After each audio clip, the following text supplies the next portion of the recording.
Good evening, good afternoon, good morning. It has come to my attention that a charming British visionary has been feeling very underutilized here on Bodyslams and Dropkicks, as a small minority of the news segments in the past have been made to deliberately tick this person off. So, purely out of a sense of remorse, and not because the producer held a virtual gun to my head, please enjoy Body Slams and Dropkicks, the news, as approved by Dean Connolly. But where are my manners? My name is Nathan. I am the producer's host. We all know that the producer runs this show. With me, of course, is Ben Walsh, the newest member of the podcasting crew. He is the one with deep-seated attitude. Hi, are we both supposed to sound like robots here? Well, it does not matter if you sound like a robot. Oh, that's I great. I don't know what you're even talking about. This is how I always talk, and I'm not at all saying this out of obligation. Now, please welcome the real star of the show. The man whose opinion is as wonderful and fragrant as flowers on a Saturday evening. Out with the missus on your wonderful, wonderful idea of choice, which, by the way, should include a script concert or going to see a John Cena movie.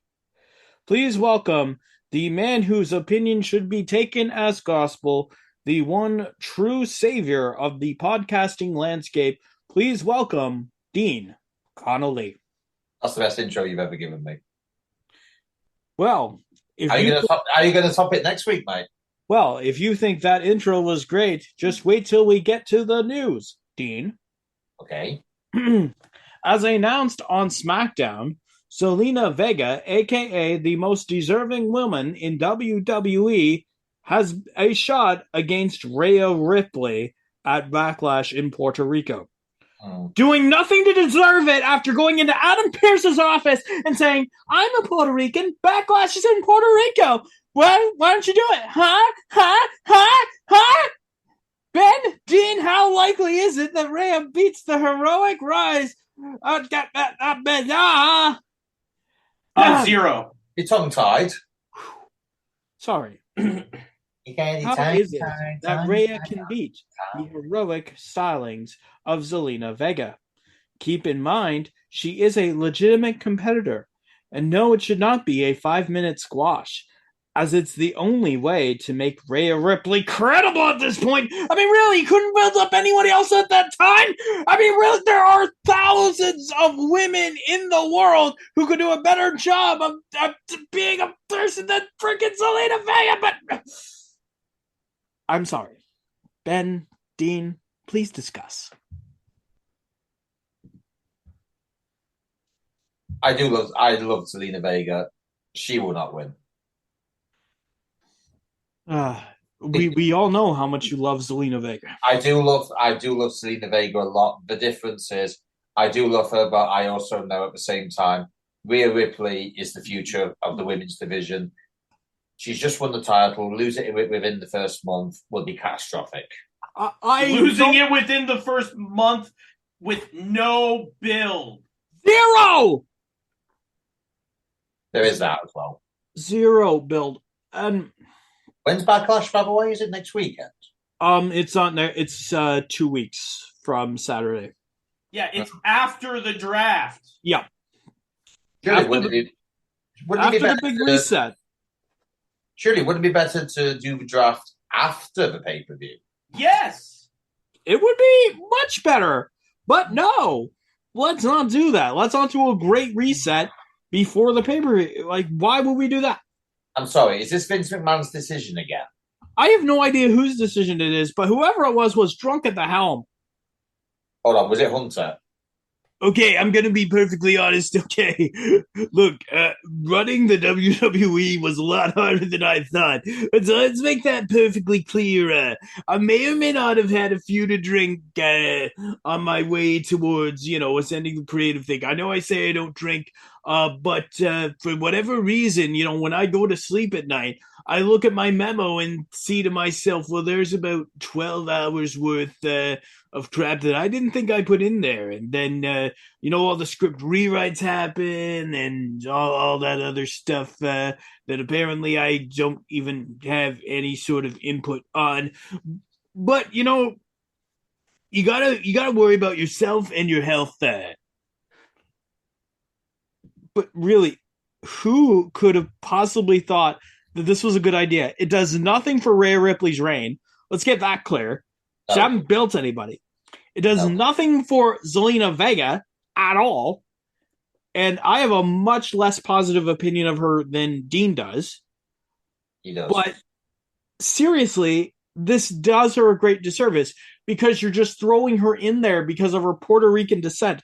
At least have her earn the opportunity.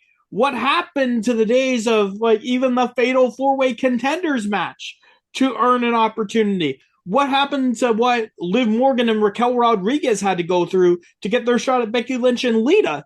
This was weeks ago.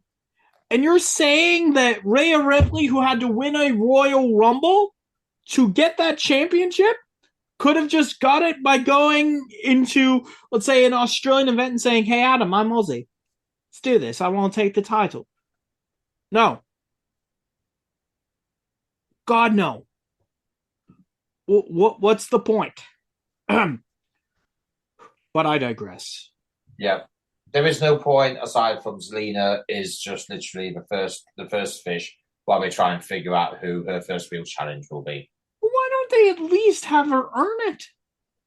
That would be too easy, mate. It makes zero sense. Anyway, I digress. Yes, you do. Nick Aldis returns to Impact and is allegedly working without a contract. I could have a news article here, but I think it'd be more fun if Dean explains in excruciating detail why Nick Aldis is the greatest thing since sliced bread, and isn't there simply because Mickie James got him a job, and why he's a no-talent total beta when compared to Mickie James. I mean, at least she got a garbage bag when she left. I'm sorry, Dean. Go ahead. You are veering on very bad territory with regards to Mickie James. Well, and yet she is still. I'm sorry. I have heard a lot of things about Nick Aldis. I've heard about how good he is in the ring, how good he was as Magnus.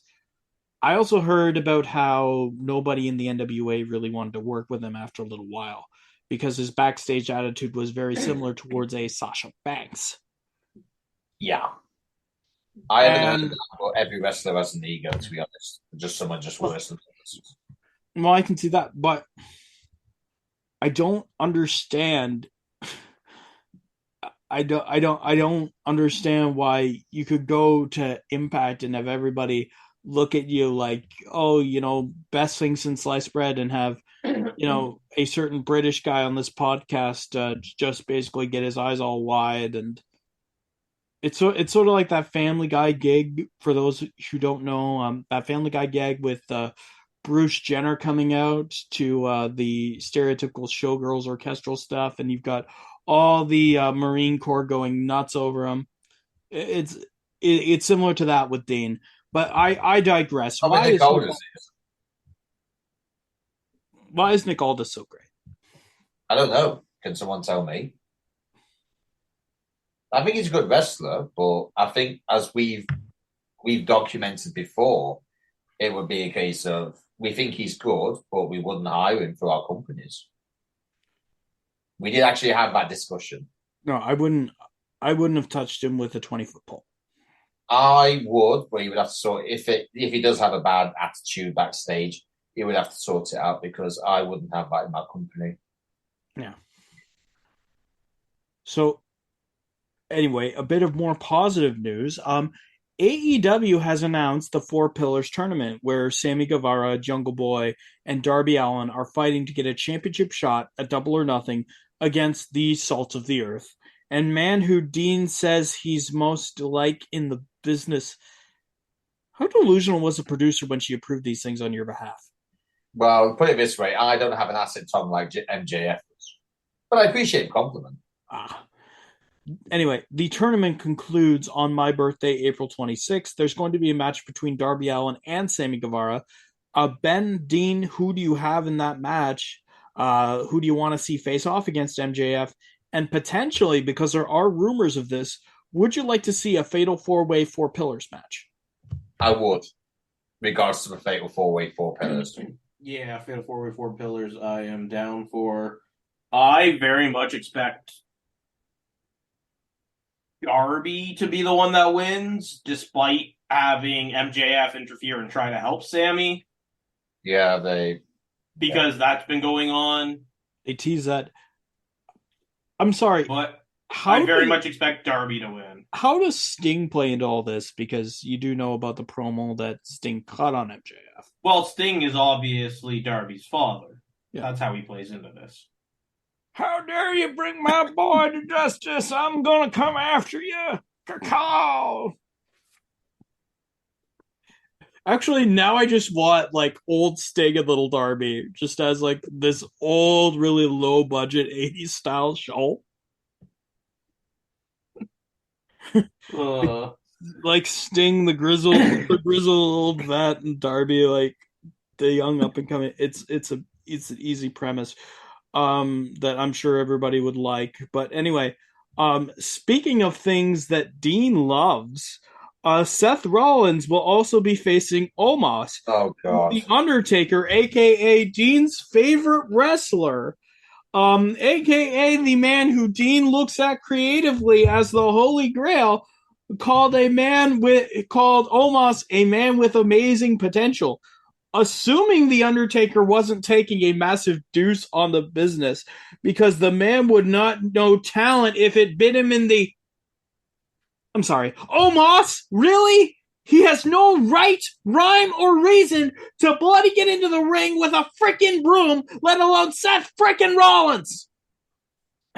Was Triple H high, or was Vince McMahon trying to get a ribbon on us?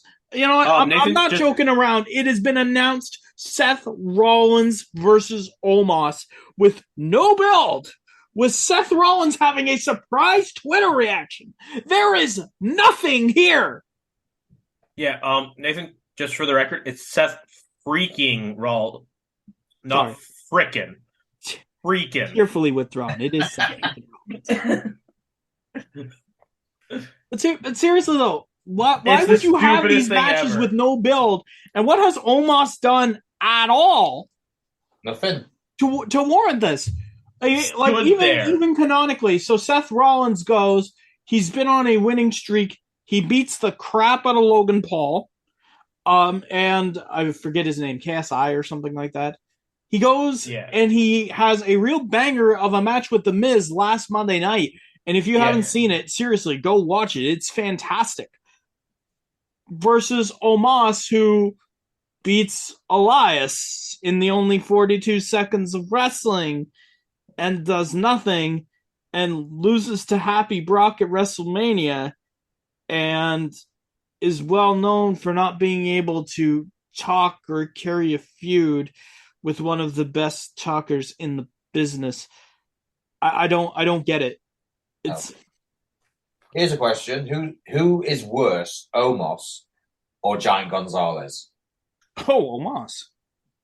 Wow. Because here's the thing: Giant Gonzalez had a presence. Yeah, he did actually. Like Giant Gonzalez, I'm sorry, when you can make the Undertaker look small, you've got at least something there. With Omos, I'm sorry, we have had giants before that are almost just as or bigger than you that can move better than you. Off of the top of my head, The Big Show. Yeah. Mark Henry. Totally. Like these guys are there, they exist. If you're trying to find the next one, look harder than this because you've given Omos everything at this point. You've given him Styles. You've given him AJ Styles, and he couldn't get over. You're giving him MVP, who is one of the best talkers that you have right now, and you still can't get over.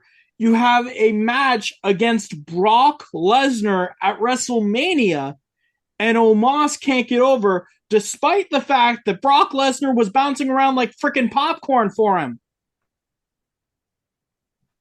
There's got to be a point. It's gotta go. Like, I don't know why you would continue to have Omos when there are so many better wrestlers up and coming or in other companies or in indie promotions that you can take a look at and say, at least that guy can move. At least that guy can talk. At least that guy, when he has moves or when he's got power, they look absolutely devastating. Nothing of what Omos does anything like that. And it's unbelievably shocking to me. And it's unbelievably shocking to me that Dean Connolly, a man who claims to know whatever there is to know about the wrestling business, favorite number one guy, looks and says, oh, Omos is a guy with potential. Like, seriously, was The Undertaker drunk? Probably. I freaking hope so. Because this is literally the worst bunch of news I have seen come out in this past week.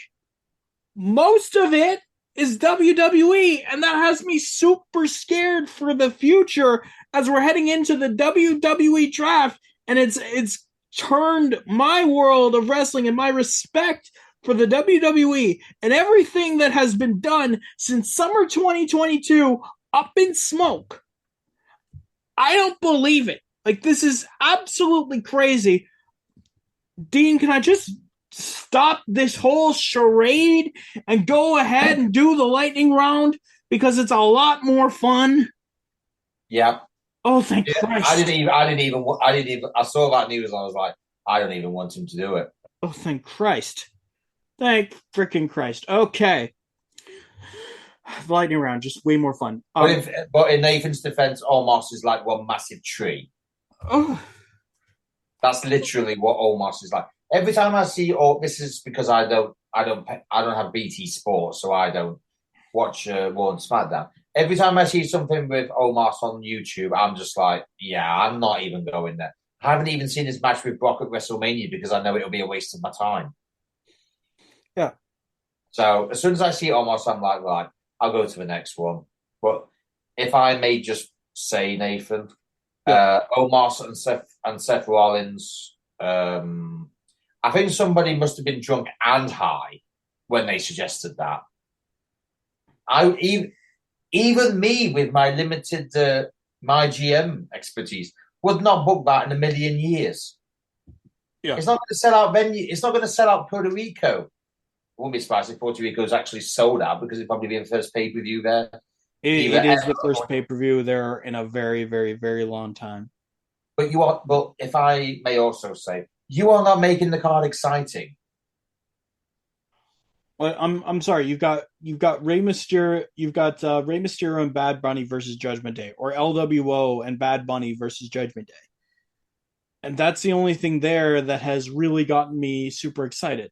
Now, I know that, say, Kevin Owens, Sami Zayn, and Stoner's Pot Palace going up against the Bloodline will be exciting simply because of how much the Puerto Rican fans will prop it up. But not a lot has been done. Like, there's been no advancement since WrestleMania. Nope. Of storylines. There's nothing to keep me invested as a viewer. And that's terrible to me, especially when considering you've got AEW around, you've got Impact around, and especially with AEW, them doing the 4 pillar stuff, I'm like, you're actually doing what fans have wanted you to do for years, which is have a storyline, a top storyline that focuses not around ex-WWE guys, but of your own homegrown talent that you have picked from the picked from the best of the indie world. You've gotten them in. You've got, like, these are the next generation of guys. Yep. You know what we should have realised? The Raw after WrestleMania was shit. We should have taken that as what was actually going to happen. I'm still holding out hope because Triple H is at the helm, but it is. I know it. To be honest with you, and I was actually aware that after WrestleMania, the Triple H era has officially begun. Yeah, but he has so much to figure out. Yes, he does.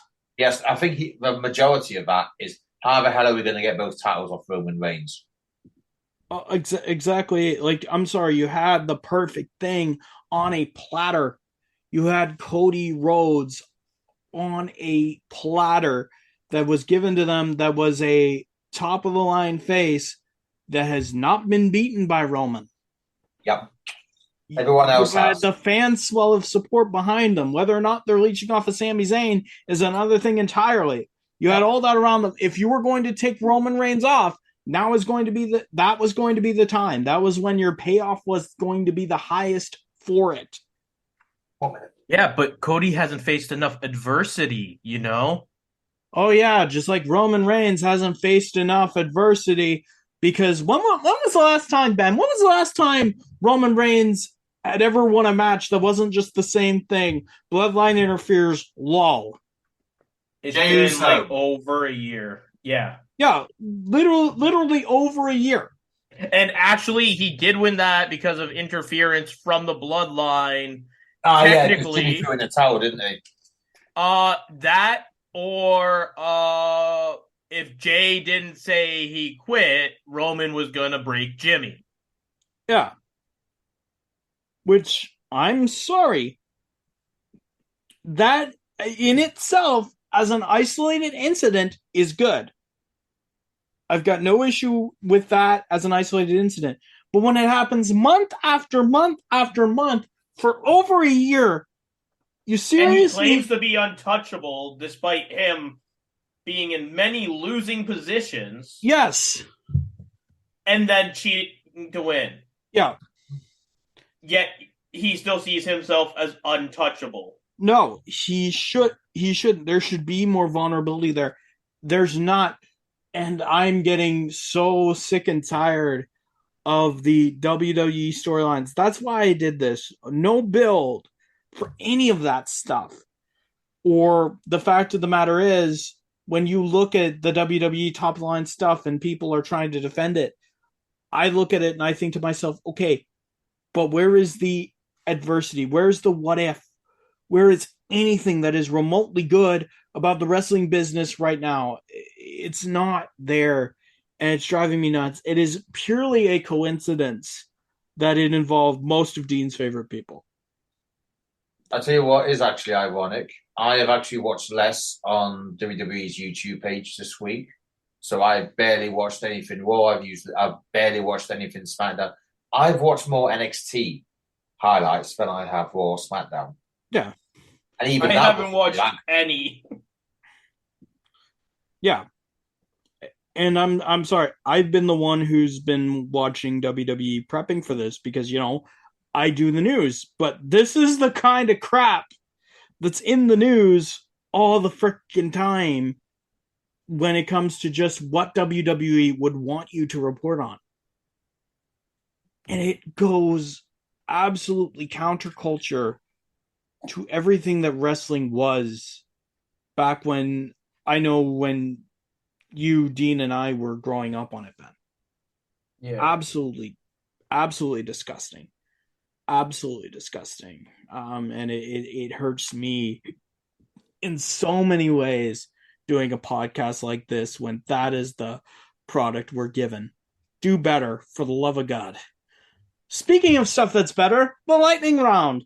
So there were a bunch of news articles this week that are more dirt sheet oriented, let's say, where, you know, a full 20-minute diatribe is not needed. But when you look at it, it's just a lot of fun. So first things first, Paige wants to get the word twat going in Wembley Stadium at AEW All In. Great idea or massive idiot move? Oh, great idea, because the Brits don't even need a reason to say that word. They'll bloody say it anyway. That's That's actually what it said in the article too. It's a great idea. Like, she's like, I want to get it going because I know there's no way I could get in trouble for it. And even if I do get in trouble for it, the money's all going to charity anyway. Yeah. It was great. Ben, great idea or massive idiot move? Again, great idea. Yeah. Alrighty. Next up, Chris Jericho named Shawn Michaels as the greatest Intercontinental Champion ever. Why do you agree? I don't. Oh, no, I do. that's wrong. But for the record, Chris Jericho has just been on record saying Shawn Michaels is the greatest of all time. And he's absolutely right. I would actually say The Miz is the greatest IC champ of all time. See, I disagree. One great. You disagree, but I'm just saying this so your mum can actually have something on you. Oh yeah. So you don't agree, so you don't actually believe it, but this is honestly, your opinion. Then. I think the thing is with The Miz, when Roman Reigns has been champion and nobody really cares about the IC title, he's actually gone out on TV and said that the IC title should care. It should be cared about. He has actually broken a lot of records, or he's about to break a lot of records with that title. I will not. I will actually have the IC right now, dude. I will go on record and say, obviously, Shawn Michaels had a match with Razor Ramon is iconic, but it's difference of opinion. I will say Shawn is one of the best, but I personally think The Miz is greatest simply because of what The Miz has done in recent times. See, for me, Shawn Michaels completely revolutionized what it meant to be the Intercontinental Champion. When you look at the way that Shawn Michaels used the belt to help him define himself, yes, the match against Razor is great, but he's got many, many other ones when he was doing that. And at the time, he was using that belt to justify himself and a whole new generational movement of talent to be the best that they could possibly be. When you were looking at the WWE in like 93, 94, you weren't looking necessarily at top of the card. You were looking at Shawn Michaels and what he was doing with the belt and, you know, the whole new crop of wrestlers coming up. Or you were looking at Bret and Owen Hart because Owen Hart was able to carry Bret's massive show. Nobody really cared about the main event anyway because it was always broken. Yeah, nobody cared about the main event during that time. Where did people care? Shawn Michaels. That's why I can respect your opinion of The Miz because it's very much the same thing. However, Shawn did it first. In my opinion, Shawn did it better. Yeah. Alrighty. Next up in the lightning round. So there are rumors going around right now that that WB Discovery is interested in WWE programming in the future. Ben, Dean, do we take this with a grain of salt, or should AEW be concerned? I take it with the lightest pinch of salt imaginable. Okay. That would be me because Warner Brothers already has AEW. Why would they jeopardize it with WWE? Because WWE in general is a lot bigger and is more enshrined in the cultural zeitgeist than AEW. I don't know the ins and outs of the AEW TV deal. I don't either. But I do know that I would rather watch AEW than WWE. Yeah, but there's a lot of younger fans who would be like, I would rather watch the WWE than AEW. If they did end up taking the rights, I can see it backfiring.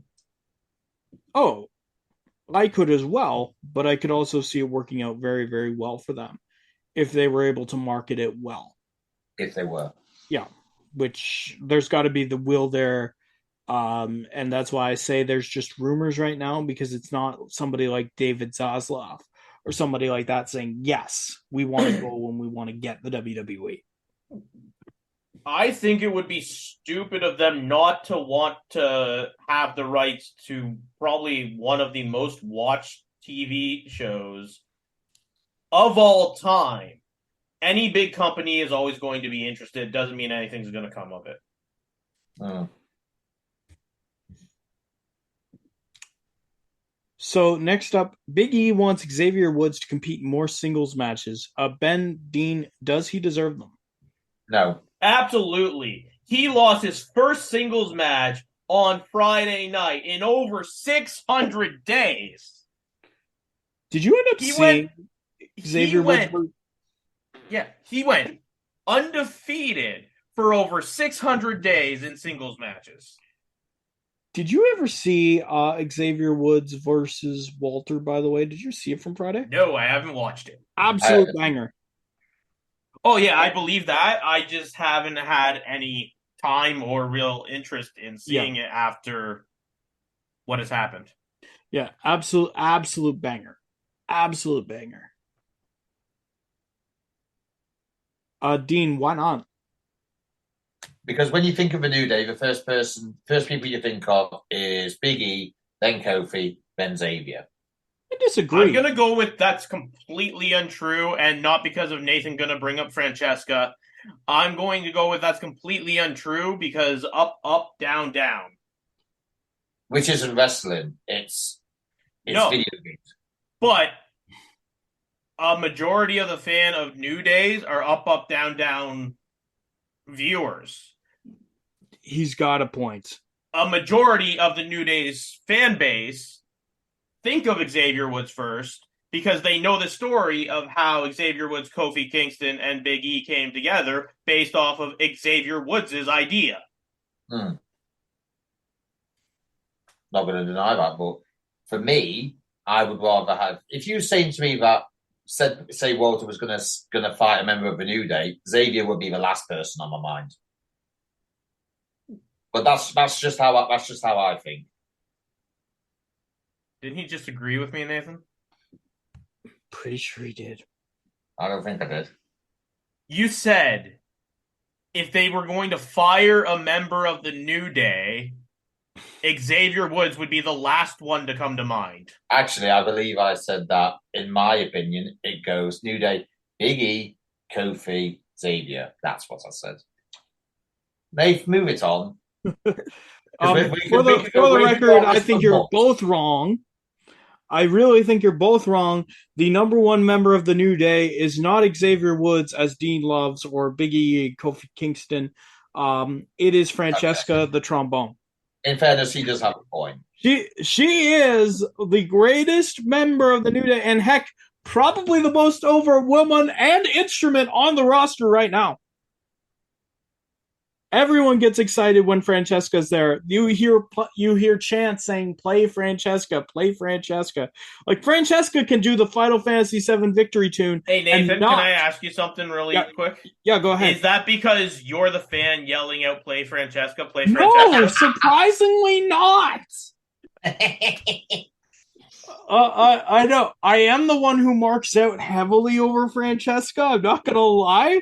When Xavier Woods was making his entrance, and I saw Francesca, I'm like, "Oh my gosh, Francesca! She's back!" But no, surprisingly, it wasn't me. There are fans out there that are like, blame Francesca. Anyway, yeah. So the answer to the question is yes. I would like to see him do more singles matches, right? Yeah. Yeah, that's the answer to the question. He's actually really good in the ring, despite popular belief. Yeah, I think he just doesn't go against the right people. Yeah. Yeah, he's got a lot of talent, just not everybody's cup of tea. Next up. I'm very British of you when you say that. Finally, a segment I can get behind. This is my favorite segment that allows myself and my co-host to just go nuts. And in my case, after reading the producer and Dean approved news slop, for those of you who don't know it, it's badass or bogus. I'm going to read a news article or statement, and you guys are going to tell me whether it's badass or bogus and why. Okay. So, first statement I got here is Eva Marie claims WWE. Oh my God. Yeah, Eva Marie claims Total Divas helped the WWE's brand. So in an interview with WrestleZone's Bill Pritchard, Eva Marie noted that her time with WWE Total Divas was positive, saying, quote, "I think I'm really fortunate and grateful for the show because it definitely gave me a platform that I had no idea that it was going to give me. It was kind of peeled back the curtain of a WWE diva, or now obviously superstar. So I do think that it kind of launched that kind of evolution before everyone else kind of caught on. So maybe it doesn't get the recognition or love that it probably should get, but it did a lot, I feel, for wrestling, and not only that, for the females as well. Badass or bogus?" I'll let Dean go first. And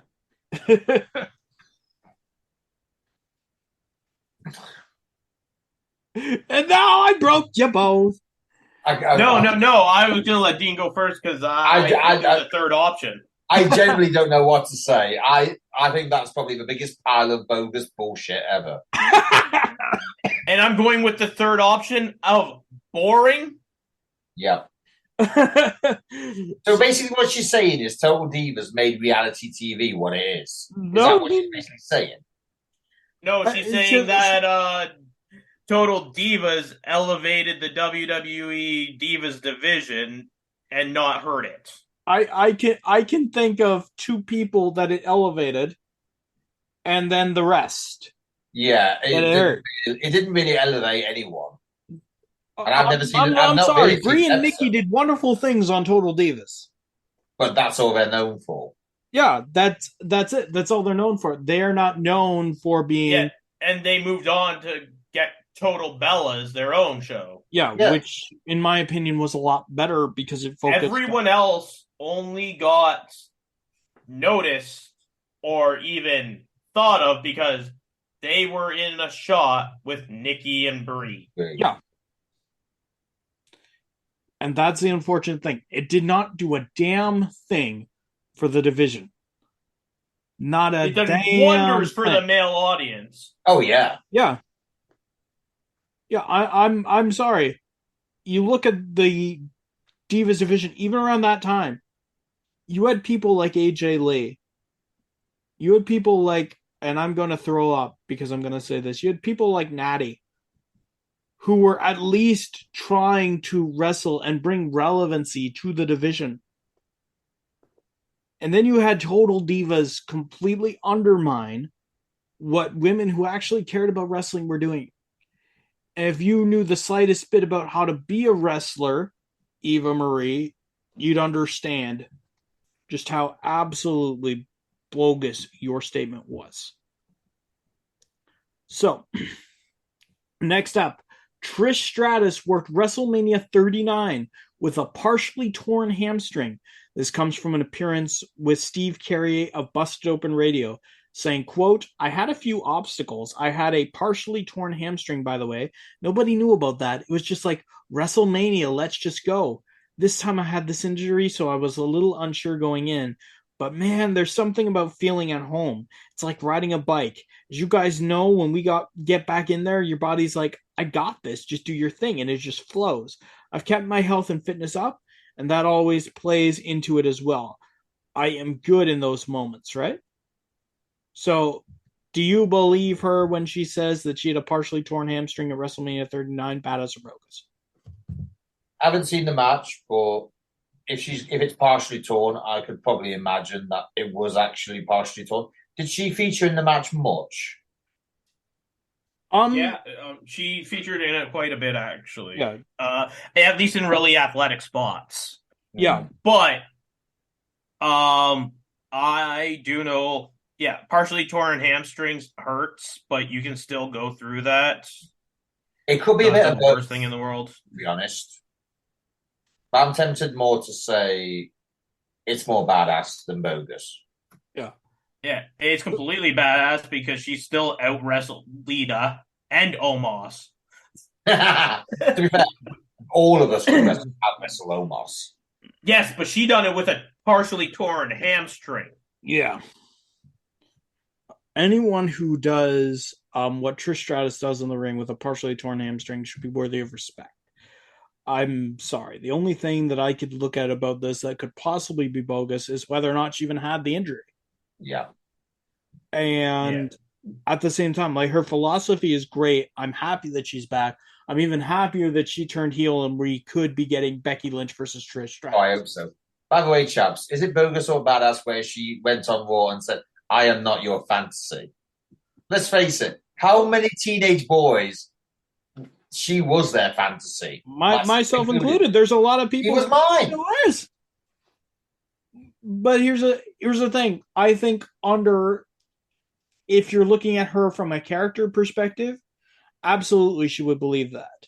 Yeah. Because Trish Stratus, in many ways, helped pave the way for a lot of what the women's division is today.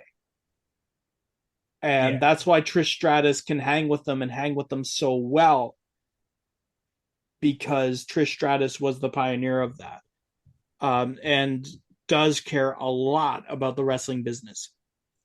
But she was still every teenage boy's fantasy back in the day. She was mine.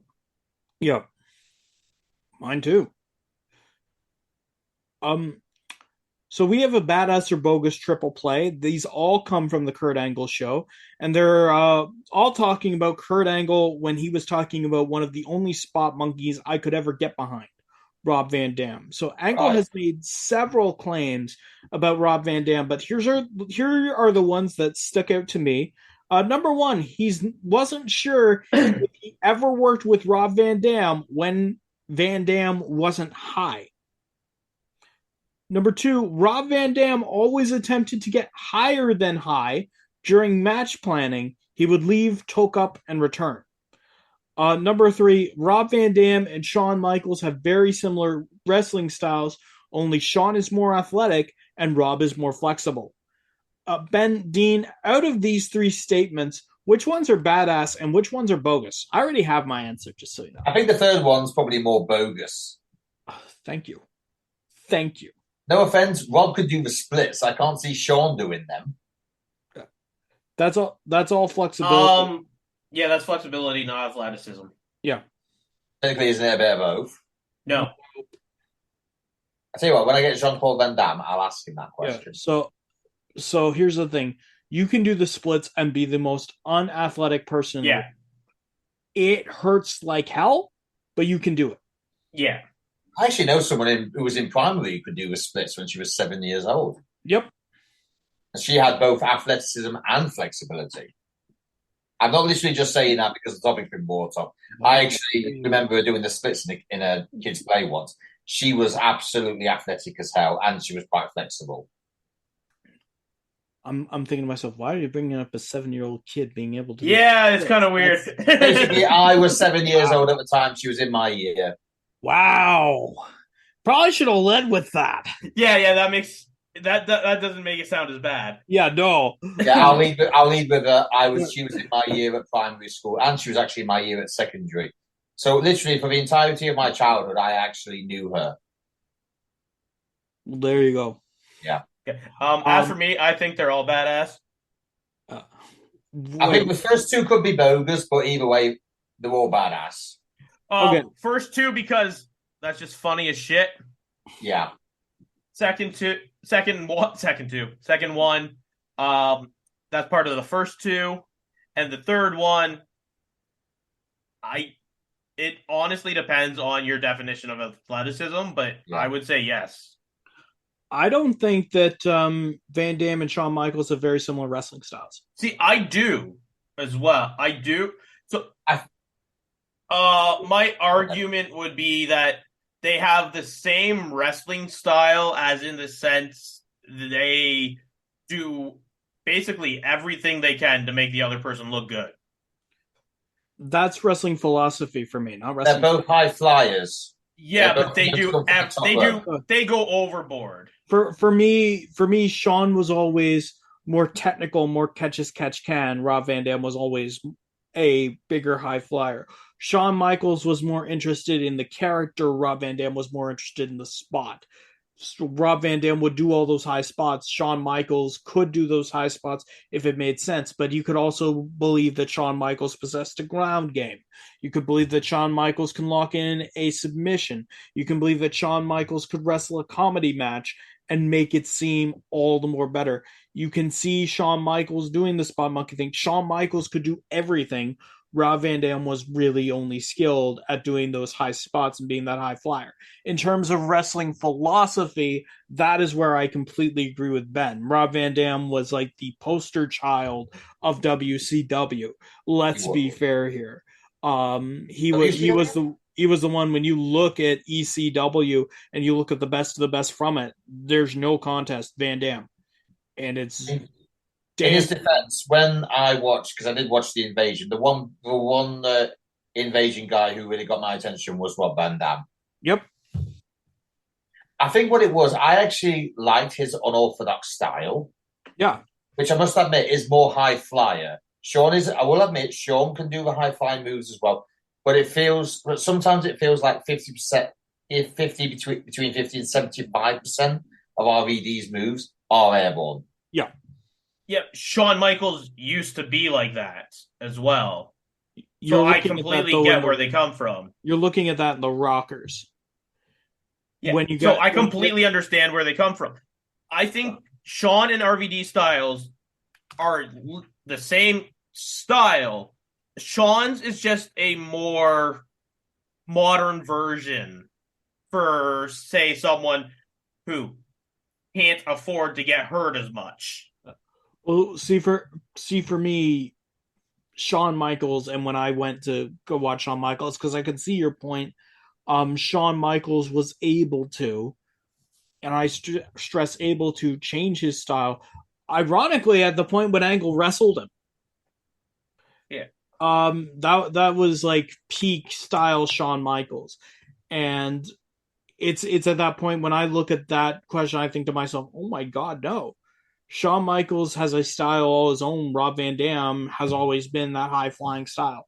Rob Van Dam has not evolved his style because, in his view, he hasn't needed to. That being said, the other two statements, I can totally believe that he wasn't sure if he ever worked with Rob Van Dam when he wasn't high. Yeah. Do you remember ECW One Night Stand 05 when Heyman was there and he said, "Just for the record, I'm not smoking. I was smoking a joint with Van Dam." And the whole place went nuts. Yeah, there is a degree of truth to that. When you look at Van Dam, he almost never spoke. When you looked at the way that Van Dam delivered promos and other things like that, you could get that vibe from him. And how can you avoid that much pain that easily? That's what I could see. What about the RKO's he took? Oh yeah. Yeah, they look like he broke half of the time. It looked like he broke his neck. Yeah, and look at ECW, just in general.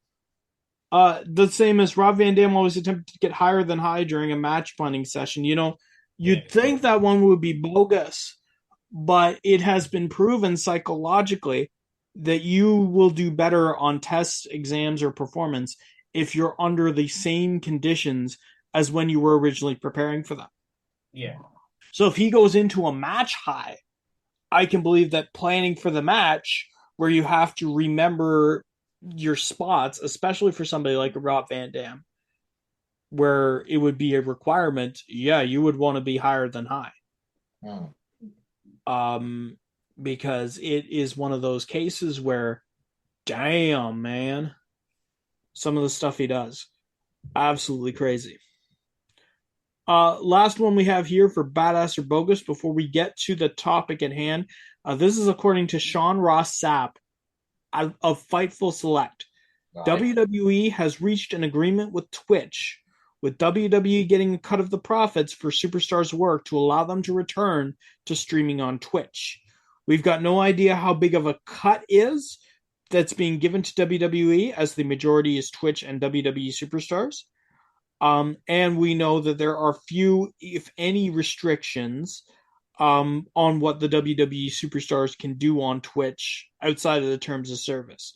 One notable exception, of course, is wrestlers in question must have WWE's approval before having wrestlers from other promotions on stream with them. As a philosophy, is this badass or bogus?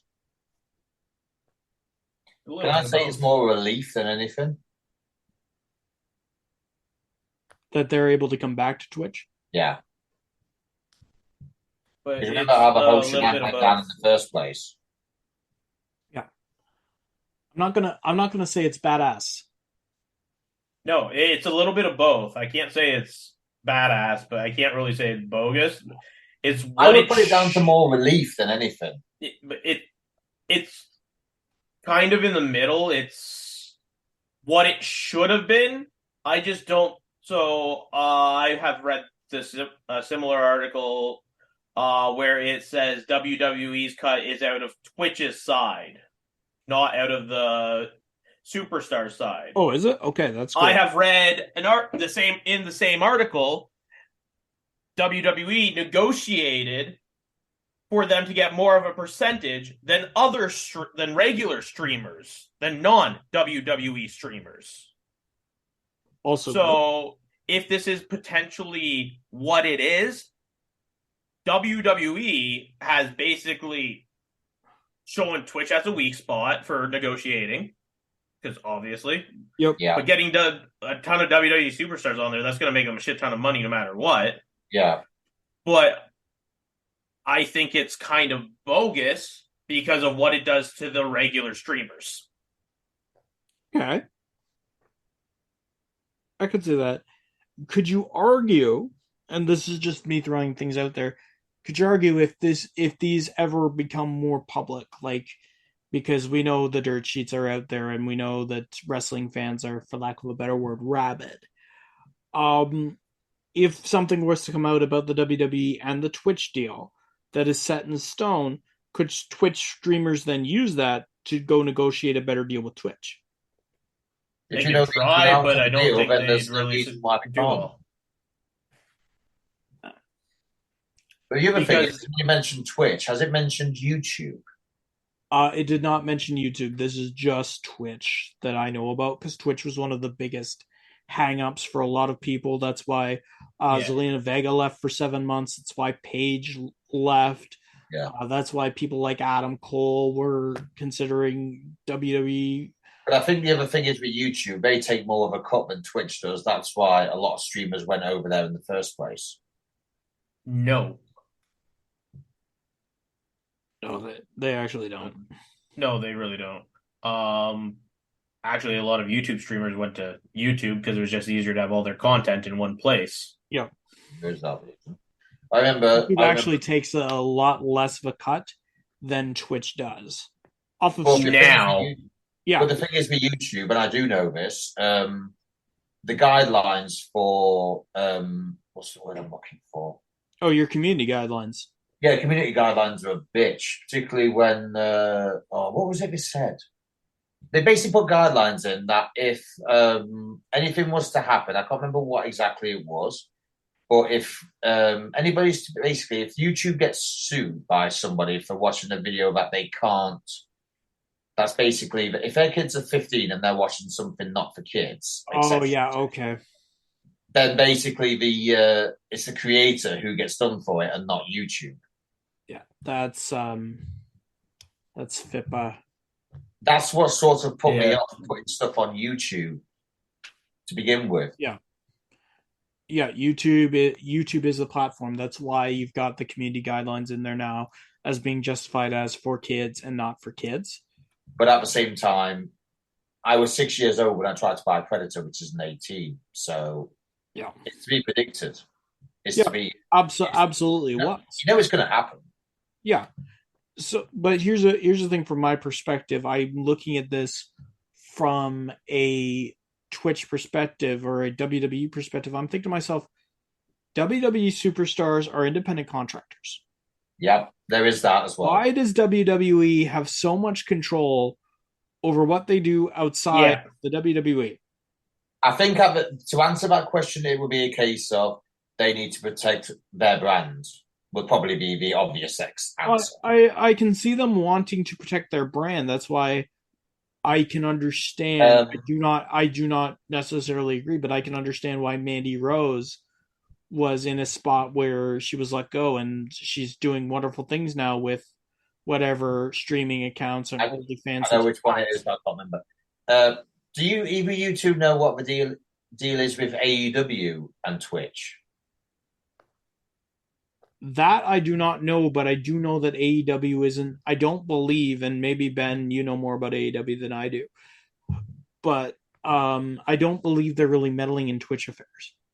No, Which you're is not. what WWE should do. But the only problem is WWE keeps wanting a piece of everybody's pie. Yep, That's the bottom line. and that's the issue I have with all of this. If WWE is siphoning money off of the Twitch side, That's fine. Good for Yeah. WWE. It's not as if Twitch Yeah. can't afford it. They have God knows how many streamers who are on there. Yeah. But So it's not here's as the if they thing. can't afford it. If WWE is taking a portion of wrestlers' revenue, that's where I have a problem. Because you would not have, and we saw this back in the day with fake Diesel and fake Razor. Yeah. You cannot tell me that they weren't originally going to go with, okay, this is the new Diesel, this is the new Razor Ramon, before people absolutely turned on it. Mhm. Because Scott Hall and Kevin Nash left. Obviously, they didn't. Yeah.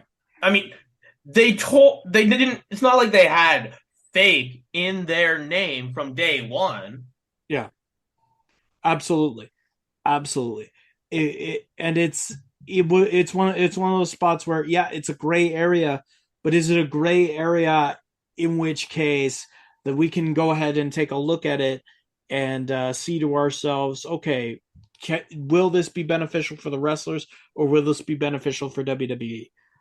WWE doesn't do a lot outside of Up, Up, Down, Down, which, by the way, Xavier Woods had to work for to promote Very wrestling in different. other, like to promote wrestlers in other avenues, especially video games. So why should WWE get a piece of the pie for somebody basically monopolizing their own personality that they have gotten into as an independent contractor? In a perfect world where we three are gods and we dictate what goes, no anybody else, first thing we'd say is no, it's their stream. They can do whatever they want within reason as long as they don't endanger the company's name. Yeah, If well, it tarnishes the reputation, then that's fair enough. Even if they endanger company's name, that's between the company and the individual. But they shouldn't. They shouldn't. But they're individual contractors. Yeah. They should be able to do what they want as long as it doesn't breach the contract and the contract isn't saying we own you. Yeah, we own your IP, we own your name. Yeah, they own your likeness. Yeah. Here's a question. Was it Vince McMahon who negotiated that deal or was it Triple H? I know it wasn't Vinny. I know it was Triple H. Yeah. Someone else then. It would have been the financial team. Yeah, but it would not have been approved by Vince McMahon. More than likely, Nick Khan. Yeah. Oh, yeah. I actually genuinely do hope that Triple H sorts this out and it's been like, right, they're doing this. It's got nothing to do with us. They should have everything they want. I mean, if you're taking it from Twitch's side, then that's Twitch's problem. Yeah, that's fine. But the WWE doesn't need its footprint. Of your independent contractor is where I have an issue. It's like WWE does not need its footprint on their wrestlers' lives. Yeah. Not that the wrestlers work for the company, but outside of work, what do? They don't worry about WWE out of work. Why should they worry about it when they stream? They shouldn't. No. Well, also, if they really are independent contractors, their contract shouldn't be able to be suspended or, released based off of just the one side. If they were independent contractors, they would have access to being like, hey, we need to terminate this contract with you because this is what you've done that we disagree with as a whole. Yep. It is not an independent contract. They're signed to a contract that's one way from WWE owning their likeness. Yeah. Yeah. 1,000%. 1 minute, boys. So, yeah, absolutely. And so while Dean takes his minute, it's absolutely disgusting from that perspective that WWE attempts to monopolize that. But now, on to something we actually can enjoy and can have fun with when it comes to the world of video games. So it has come to my attention that Endeavor is going to own both the UFC and the WWE. And the 2-watt light bulb went off.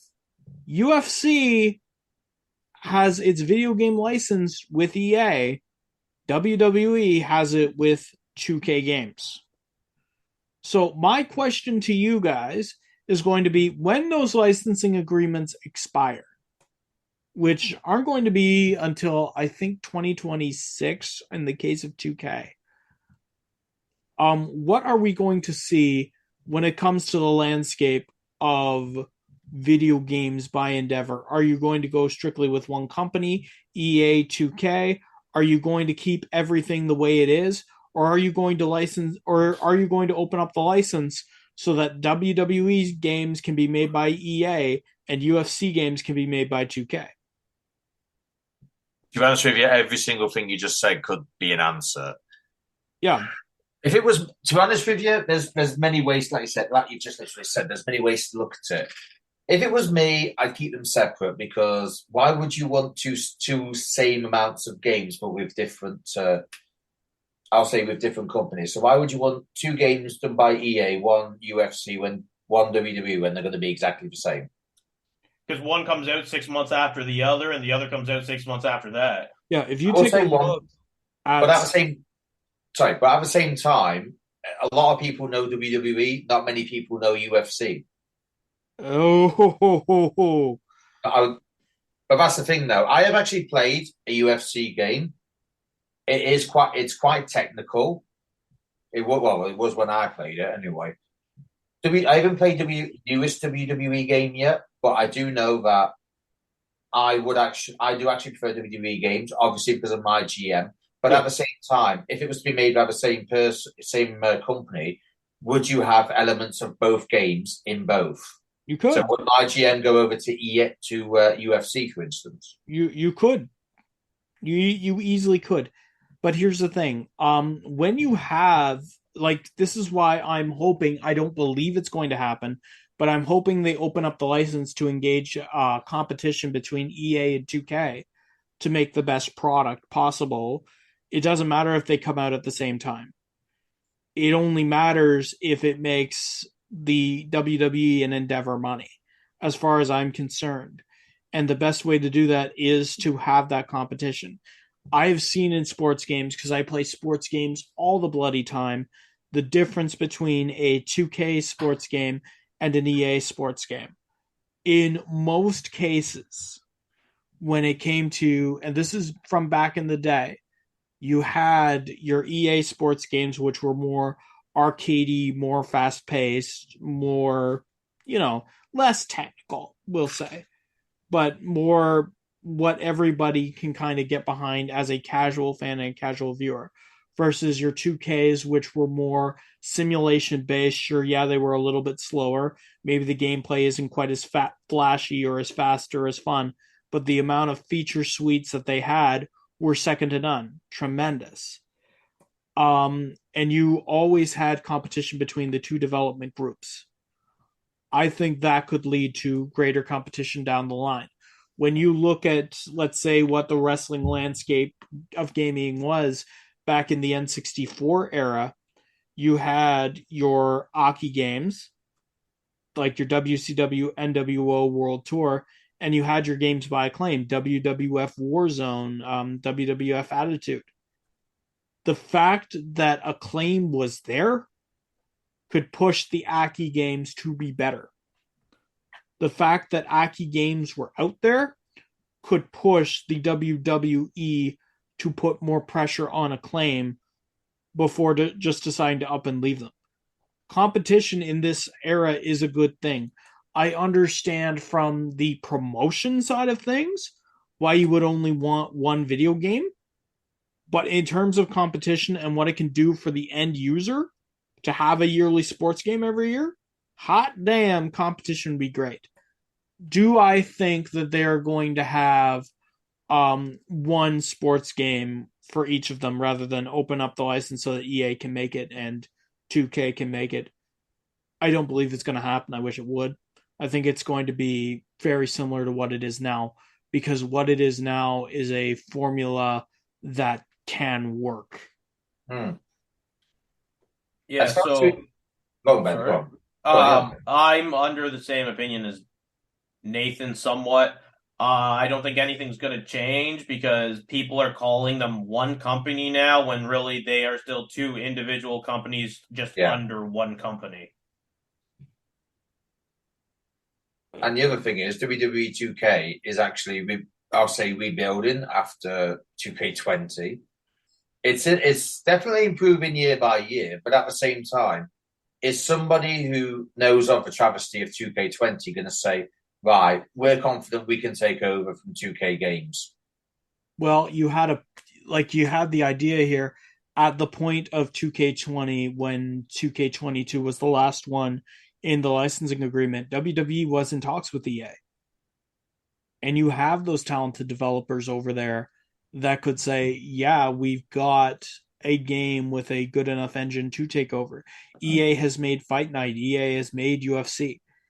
It's incredibly easy for somebody over there to say, we've got the experience, we've got the pedigree to take over, especially when the bar was set that low.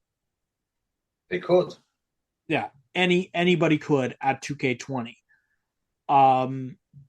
I don't believe it's in, like, I think it would be in WWE's best interest long term, but short term, having one company do your game is a lot easier than having two different companies, two separate games. Oh, hell. I'm waiting for Ben to say something before I say something. There you go. I will say one thing about EA. Obviously, they did F1 this year, and they've actually let Codemasters do what they usually do, which has been years previously. So my team, quite easy to pick up, quite easy to understand. I will say one thing. I have played FIFA 22. I've actually done their career mode. And I will admit one thing. I know it's only football, or as Nathan says, soccer. It is soccer. It's football. Soccer. Right. We can have that discussion another day, but it is football. Anyway, getting back to the point. I have actually played footy management games like on the level of Championship Manager, Football Manager. I will say one thing. FIFA 22's manager mode was quite hard. It was a bit more in-depth than, say, what a Champ Manager, bearing in mind Champ Manager still is the pinnacle of football management games.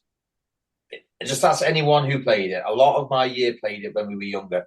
First thing we used to say is, well, yeah, have you played Champ Manager yet? And it was almost like, yeah, I have. That is what a lot of my yearly guys in school used to play. We hold that to high regard. I played FIFA only for about 2 weeks, I think it was. I tried Manager Mode. It's more complex than anything. So, I mean, I haven't played EA's UFC for a while, but I think if you put WWE, if you basically take the model of what they use for FIFA and put it in WWE 2K22 or 27 or whatever it is, I don't think it would be as good as if 2K games did it. So I see the advantage of having it under one roof, but the only problem is you want two separate games. One can be specifically tuned to UFC, the other one can be specifically tuned to 2K games, instead of having them both under one roof where you have to continually say, right, we need to do this to EA, but we want to make it different for 2K series. Here's the thing. You can have completely different development teams under the same parent. Imagine you can, yeah. Yeah. I guess I'm just a bit old-fashioned because I'm kind of like, I see somebody doing well with a series. I mean, it's like Rocksteady did very good with Batman Arkham, as we all know, and we love that. Could we imagine anybody else doing a Batman game aside from Rocksteady? Not a Batman Arkham, no. That's kind of how I see things. But you're seeing things from the perspective of those story-based games. I know. Batman Arkham was one in a million. Absolutely. With sports or fighting games or anything in general, we've seen a bunch of them. Sports games come out yearly. So to have those options available are, I would argue, good for consumers because there are people who will like the more in-depth FIFA stuff, like you were saying, versus Pro Evolution Soccer. In fairness, I have actually had the first EA-based one of F1 22, and myself and a lot of them didn't like it. But I think that wasn't so much the formula; it was just other bits and bobs that nobody really liked. Yeah. So I will say one thing: the transition of one franchise has not gone well. But at the same time, that doesn't necessarily mean if EA did both, that would be the same. Yeah. But that being said, if you have one game coming out for WWE from EA and one game coming out for 2K, those games in of themselves can sell themselves based off of the innovation and the pressure to innovate year after year. Hmm. But that being said, speaking of innovations or stuff from the past, what kind of things would we like to see in WWE games that might be from the past wrestling games that we've played going forward? Keep in mind, this is super important because this is how we got GM mode actually back into the games. There was a groundswell of support for it for over a decade when they took it out before they put it back in, and we were all so excited. Like for me, I'm going to start off with one of the biggest issues I had with playing through the Lock and the Legacy this year, which are the WWE 2K My Career modes, is there's no real branching paths. I would love to see branching paths. I would love to be able to see something similar to what they did for Road to WrestleMania and SmackDown vs. Raw 2010, or even better, back in the days of Shut Your Mouth and Here Comes the Pain, where you had those branching pathways. You could take advantage of the tech available to you, and it could truly be your world, your WWE superstar, not just a campaign mode where you're the Lock and the Legacy going up against the WWE system. I'd love to see that. Okay. I would love to see them do Crush Hour again. Oh my god. Okay, so for those of you who don't know, it's WWE meets Twisted Metal. I fucking loved it so much. It was the most repetitive, stupid, dumb ass game, and I fucking loved it. Was it And the I'm probably chaos on the only commentary one. that got you, or was it just the fact that Oh, the commentary was one of the things that was repetitive. yeah? I just had so much fun kicking everyone's ass in it because I was untouchable. Yeah.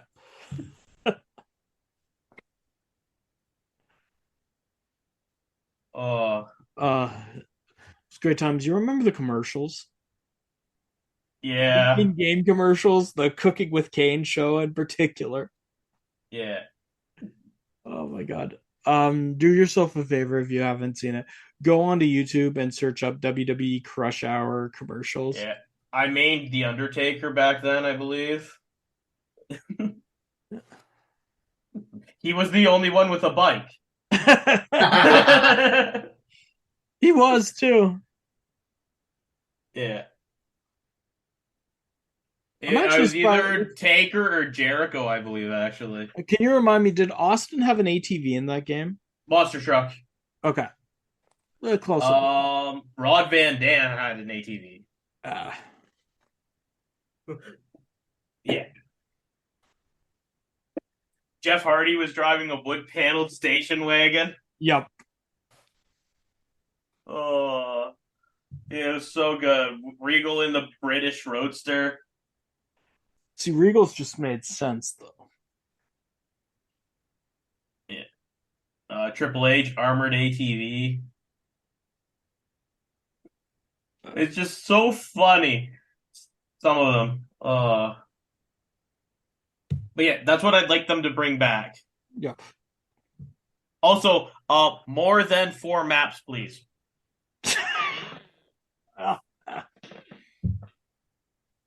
There's only so much ass kicking I can do on 4 maps. All right, so other than bringing back WWE Crush Hour and some branching storylines, Dean, what do you got?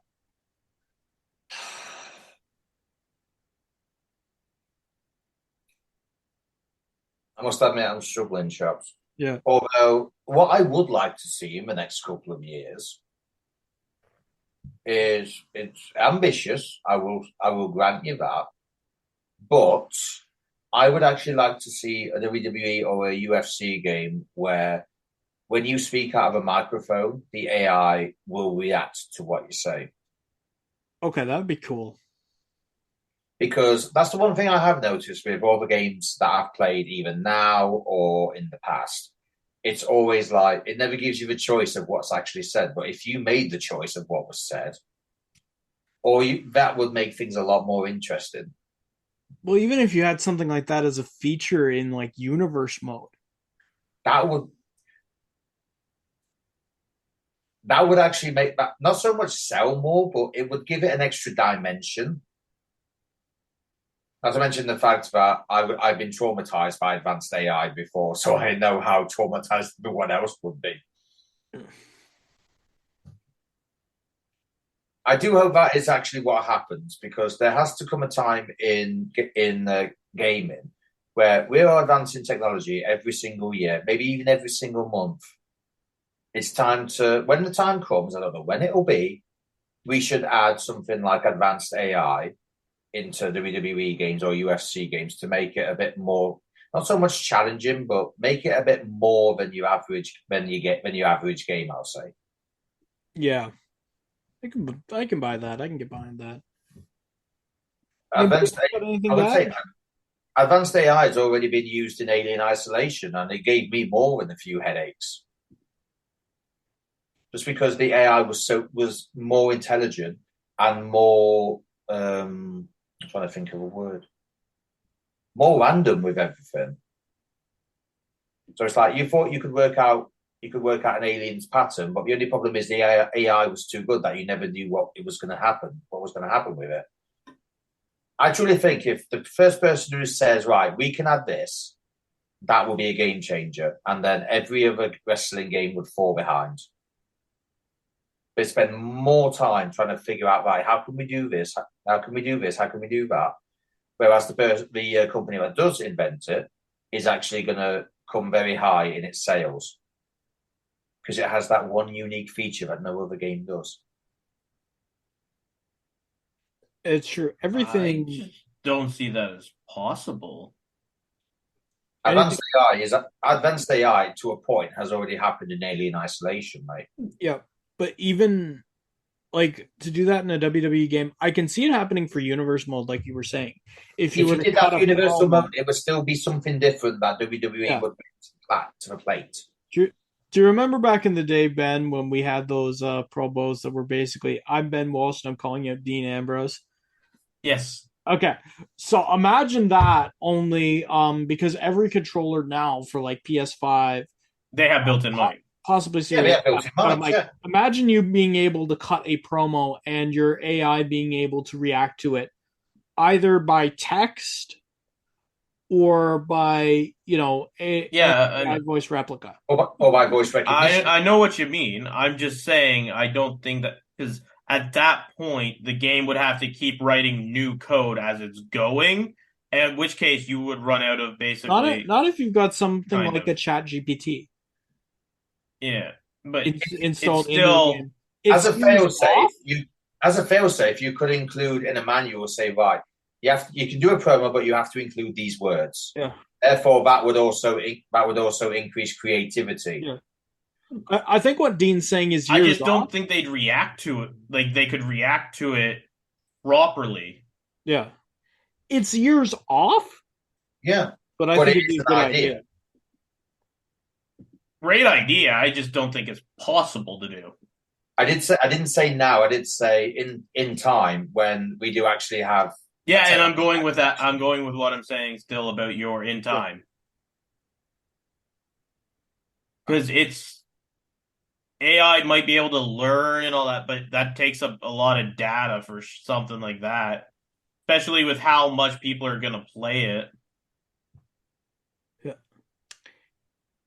Anyway, does anybody have any other ideas, or should we just?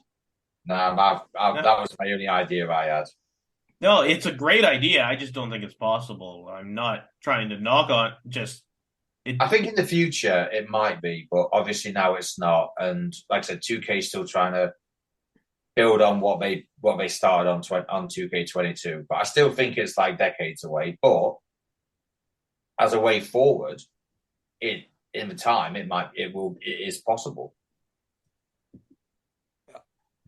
In any case, Just don't get an AI on it that's a bit homicidal because then your kids will be screaming to bed every single night. Why are the kids playing my video games? Have you seen Megan? Have you seen Annabelle? Like I said, why are the kids playing my video games? If they're running screaming to bed every night, that's their own fault. I didn't give them permission to play my video games.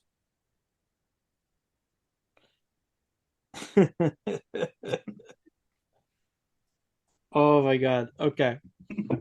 So, ladies and gentlemen, number one, if you are or ever come in contact with Ben in the future, do not play his video games without permission. Do not marry him without permission. Aside from that, with all due respect, that's all we got here for Body Slams and Dropkicks. If you like what we do, you can find me on www.deathpixie.ca if you want to talk to me about voiceover or commission me for some of your own stuff. www.deathpixie.ca is the best way to get a hold of me. You can find me at DGen Sigma on Twitter, Instagram, and over at DGen Wrestling on YouTube. And you can find me on Final Cut Official on Instagram. You can also find me on Final Cut Directors Cut Podcast on YouTube. Thanks so much, ladies and gentlemen, for listening to us ramble on incoherently. And dear God, if you're WWE and you're listening to this, please get better. I don't want to do a Dean Connolly approved news section again. It killed me on the inside, and it took a lot of alcohol to actually write and curate. It was. I think we should do that every week until WWE books its ideas up. Oh, please, God, no. Ben's smirking, which means he God, no. No. Don't make me do it. For the love of God, you want to tank this podcast?